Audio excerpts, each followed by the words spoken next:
अच्छा सुना, अरे हमारा जवानी के कहानी बड़ी यार बा, कौना डाला तार के हो छुए के जोगार बा, जवन चाहो तारे सुन लेते कोई बहना कोई बहना।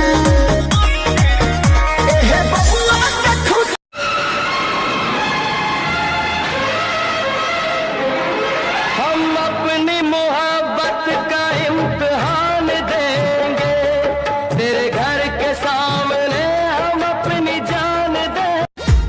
2 साल से हो गई ज्यादा, पूरा कइला मैं कहूँ वादा, टिप टॉप में हम तो रही, तू तो कहबा रहे के सादा।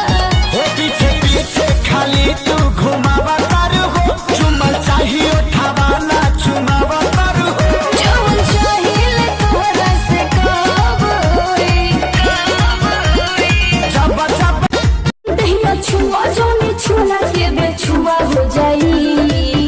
अरे तो सुन, कहा बोला, अरे आज पूरा तो के जाई अपन मन की धान भाले धुआं हो जाए।